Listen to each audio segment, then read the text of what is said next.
So what's it like to sit on an alarm, everybody? How many of you have done it?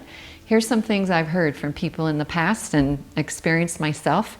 It's hot to sit on one of these plastic things. I'll hold it up again. Oh, see? All I did was move it, everybody. It's hot. People say it's plasticky, which is so true. It's uncomfortable. And it's embarrassing. Now, why do people say it's embarrassing, you know? It could be a quiet alarm and nothing's happened yet. And what I find interesting is people know what's going to happen next if they make it go off. So I asked people, you know, why do you feel this way? They say, well, first of all, you can't move. And I'll say, well, why can't you move?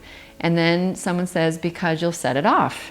And I say, well, why is that a problem? And then they say, people will come running toward you and it will be embarrassing. A lot of people bring up they don't like all the attention. It's also certainly uncomfortable and startling. So that'll come up again too. Now, on this picture you see, this is my friend John Stewart, a very creative administrator from Colorado. And in this photo, you see that he is actually wearing a TABS alarm, and he's hooked it to his shirt and to the back of his office chair. And he jokingly says, my alarm helps me do my job. And he's just poking fun at it. He wanted his staff to come in and see him wearing it. He just has a fun personality to make a point about things. He also says bibs are for cars. We'll talk about bibs in some other video, but he makes the point that that terry cloth bib really is lovely on polishing a car. So my point here, everybody, is to use your own personality, use your own humor, have fun. Think of before and after photos, videos. Someday we won't have alarms. They'll be gone. We won't even know where to get them, and that'll be a good day. But sometimes you wish you had that part of our history to make a point of. In fact, you know what I think these are good for now, everybody? You could have fun with this. Ready? Let's say you're doing a training and you need to get everyone's attention after an exercise or after a break. Watch. That gets their attention and it brings the group back together. So it's something fun I have doing with this old alarm that is no longer being used by the group that donated it to me. So next we need to talk about what are the pros and cons of using alarms. So let's start with the pros. And you know what? There are a couple. That's why we've used them all these years, okay? So what would you say any of the pros are for using them? And usually what people say, there's like two reasons. Number one, think of it as if you're nearby and I stand up and my alarm goes off, you personally could probably prevent a fall if you're close enough and you come to me and you talk to me and you help me basically sit down again. So the other piece of that is if you're close enough and if you can run fast enough. Now, I do feel there's a problem with this because basically these alarms help us prevent falls only if we're close enough. A word that I've learned in the survey process, having been a former surveyor, that fits this is called happenstance. It's only if you happen to be close by or you can run fast enough. So what else in the real world is a business based on happenstance? What's another word for happenstance? Luck? Chance? You know what the other businesses are? Gambling, playing poker, blackjack. And I don't know if that makes sense that we've built a whole business around luck. In fact, it doesn't flow with how we usually do things in healthcare. Usually we don't take a move, we don't take a step unless there's evidence-based research. So it kind of confuses me. In many cases, we won't do certain things that maybe we know are good because there's no research yet. And yet with alarms, guess what? There's never been any research to show that they help prevent falls. And we continued to use them for all these years. We're still using them. That's why we're making this video. So the other pro that people bring up is that alarms help us to find someone on the floor. Now, everybody, I hate to say it, but that is not a compliment. You should not need a device to alert you that someone's on the floor. better practice is more frequent checking in with residents and knowing they're on the floor without needing a device to tell you.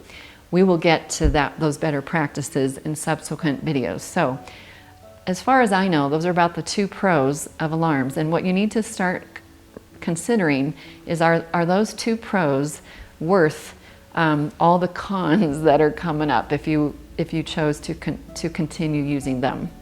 So, are there any cons? Oh boy, there's a very long list of cons, everyone. Before I go through the list, I'd like you just to start thinking. Let's isolate it to physical cons first. What are some physical detriments, harms of alarms? There are many, many, many. I encourage you to really think and keep thinking. First of all, people bring up pressure ulcers, skin problems. Why? Sometimes, make sure this doesn't happen in your home. The alarm, the pressure alarm might be put up on top of a pressure relieving pad, and it cancels out the pressure relieving benefits of the pressure relieving pad. Make sure that's not happening in your home. Second of all, it is a plastic hot surface, and what is not happening because of everyone will come running? Right, people aren't moving. So that contributes to skin issues, sadly, in the end, possibly even pressure ulcers. How about this? Smart nurses have taught me that sitting on an alarm could lead to cardiac overload. Why would that be? Well, you might have inadequate blood flow. Why? Again, because sitting on this thing makes me not want to move. It's like the Pavlovian dog experiment where you learn not to do something because of the outcome, the loud sound, the people running, the feeling like you're in trouble. Now, this can include inadequate blood flow through the liver, through the kidneys. That can also result in retaining medications and other side effects. Wow, did you think of that? How about bone loss? Why would alarms contribute to bone loss? Again, because someone's not moving.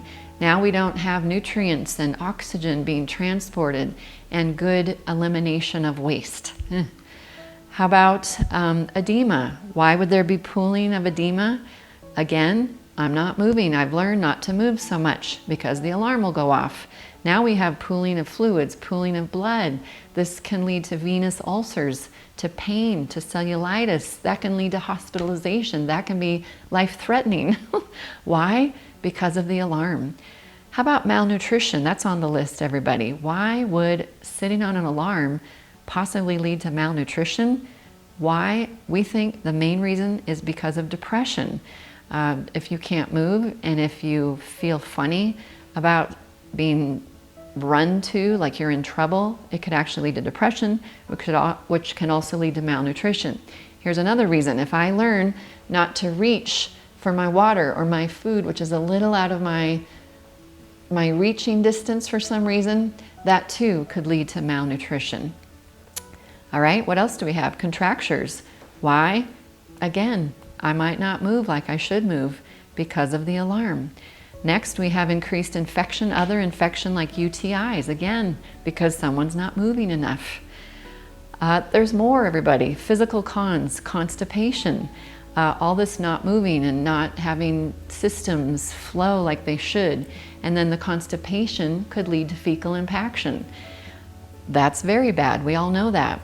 It could also lead to decreased pulmonary function when your lungs don't fully expand due to good movement, walking, not sitting still all the time. That can lead to blood clots, respiratory infection, pneumonia.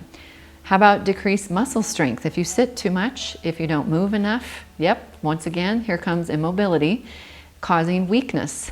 And then what I've learned, everyone, is if you think of someone as frail, that is a reason unto itself to need to move more.